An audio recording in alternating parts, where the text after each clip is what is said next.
everybody, it's your homegirl Joy here. Feels weird saying that because technically I just finished filming the previous video, but I wanted to make an intro to the sourdough starter because I don't have that anymore. Welcome back to my channel. I post whenever I do. Here is the video that I was supposed to post 4 months ago. Obviously, this video is about me making Joshua's version of a sourdough starter. So following his recipe exact to cultivating my own sourdough starter. I hope you enjoy how awkward I am trying to follow this recipe, but yeah, there you have it. Now, to get started with the sourdough starter, I highly recommend going to Joshua Weissman's channel and watching his sourdough video. So first you're gonna want a pretty large mason jar. Now, this is the size of my mason jar. It's a decent size. Is this 1 liter? I can't tell. Make sure, obviously, that it has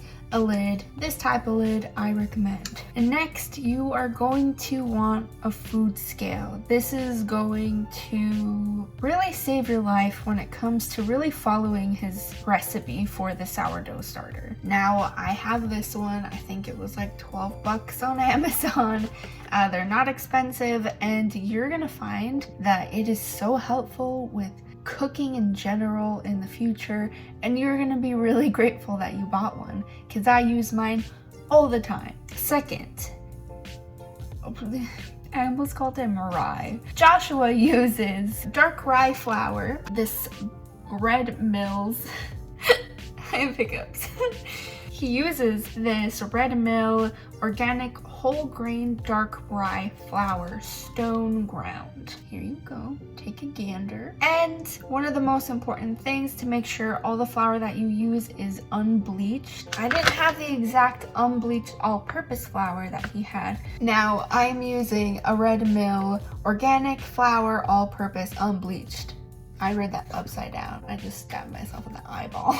Then you're gonna wanna get yourself a small little spatula so it can fit in the jar. It'll help a lot with just keeping the jar relatively neat and clean inside. And filtered water at 85 degrees. So now that we got that out of the way, let's get started. Now, the process of cultivating your yeast will take about a week. At least that's what is shown in Joshua's video. So we're gonna follow his first day steps right now. All right, so the first thing I'm gonna do is go ahead and measure out how much the jar by itself weighs. So it's 434 grams.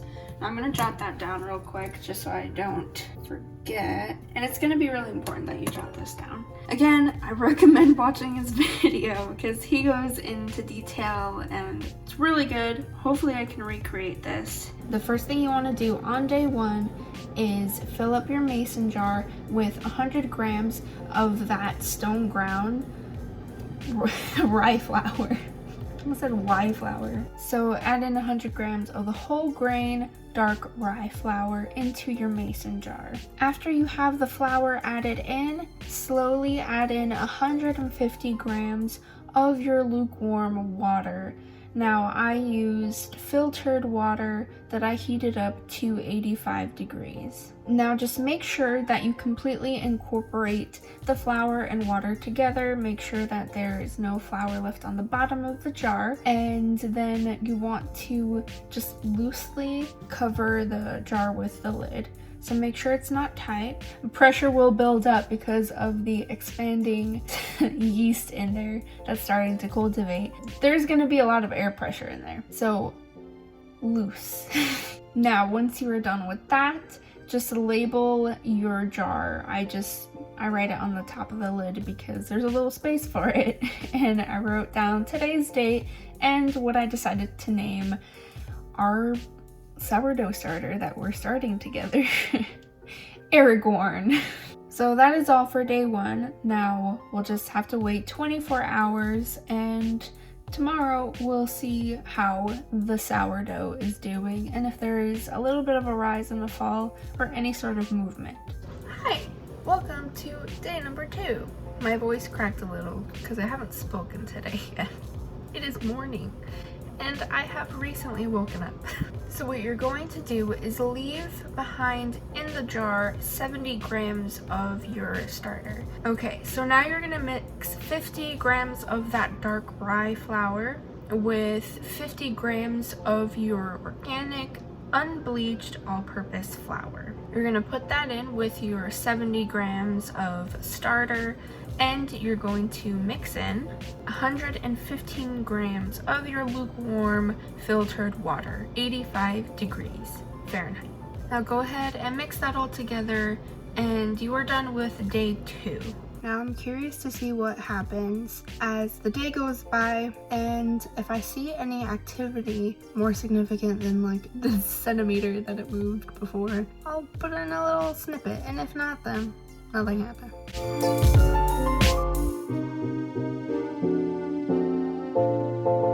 So on day 3, you're going to repeat the same exact steps as you did on day number 2. It's going to be 70 grams of the starter left in the jar, then the 50-50 of the rye and all-purpose flour, and then the 115 grams of the 85 degree Fahrenheit lukewarm water filtered. Alright, so I've drawn a line and we'll see what happens tomorrow. As a side note, it is much colder here than when Joshua did it, so the heat really does help. The apartment is pretty cold all the time, so we are on day 4 of the starter. Now we're gonna do the same amount of flour to starter ratio, so leave 70 grams in the jar, then 50-50 on the rye and all-purpose, but you're gonna take down 15 grams from the water. Again, it's still 85 degrees Fahrenheit lukewarm water, filtered at 100 grams, well, 100 grams of it. So that's gonna be the only difference for this day. When I went to the jar, there was some activity, not as much as yesterday though. There's some bubbles on the top, which is a good sign. It means it's active, but it's not quite there yet, and we still have a few more days to go. Okay, so there is a lot of activity. This is day 5. I had to take the ring off of the jar because it was starting to reach the very top, and it's been about an hour since then and it's already pushing the top lid off. Okay, so it's at the very top of the jar. This is where it was when I fed it yesterday. It has more than doubled its size, just about tripled. I'm gonna try to lift this. Oh yeah, it's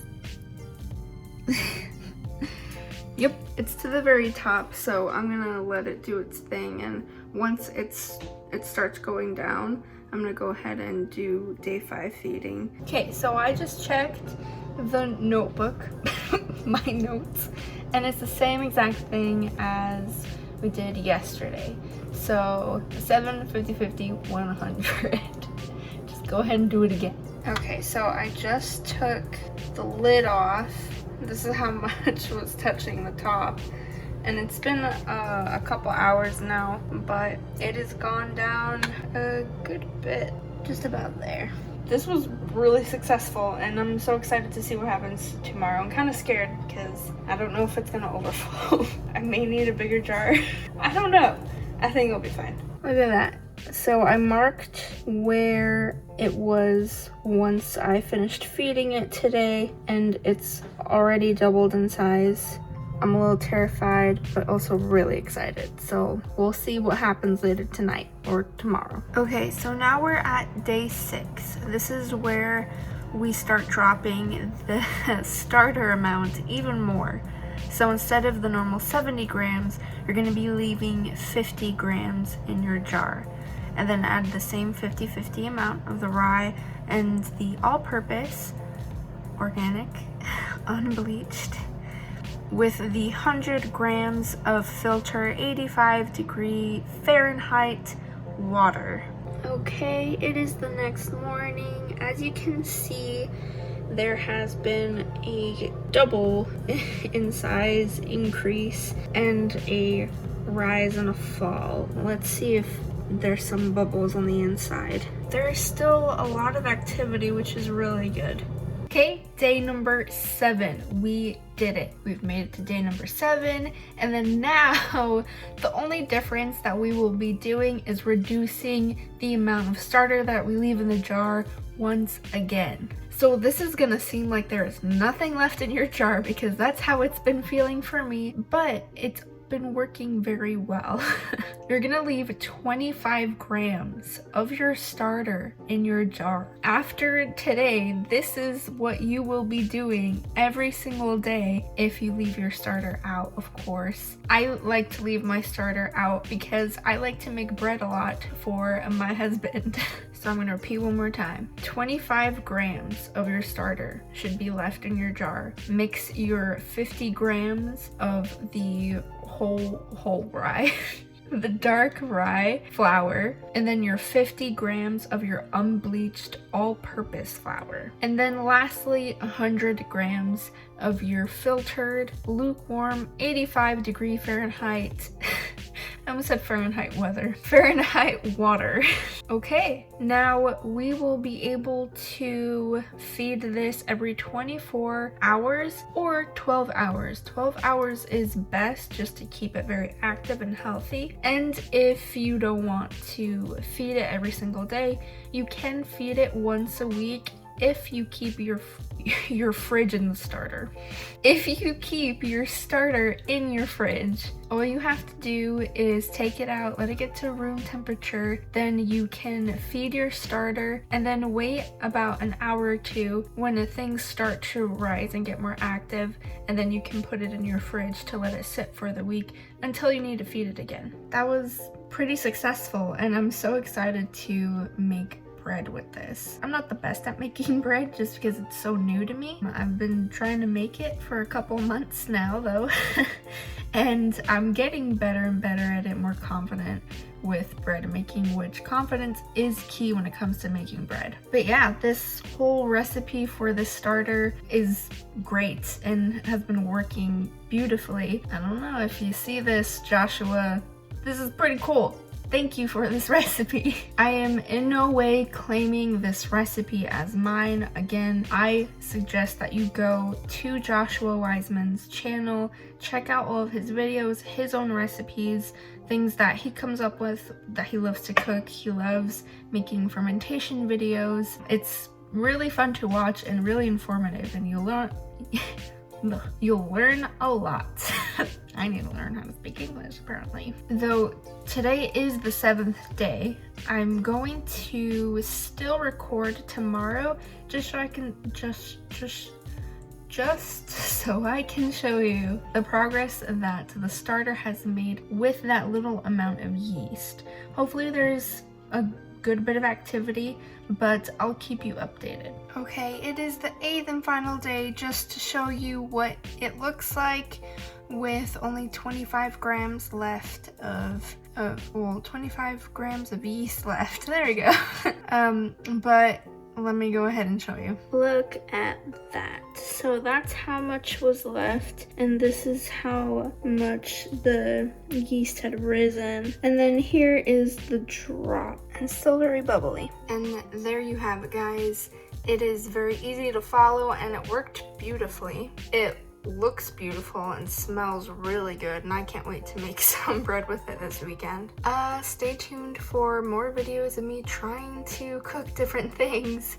There will be a lot more fermenting stuff just because it has piqued my interest, and I can't wait to try more of that stuff. Plus I have a bunch of mason jars that are empty, and I have an itch to fill them all with something. So there you have it. That is the first sourdough starter that I was able to successfully cultivate on my own, and I was so proud of it. Then I found out I was pregnant and it died. So let me just quickly show you the sourdough starter that I started again using the same recipe.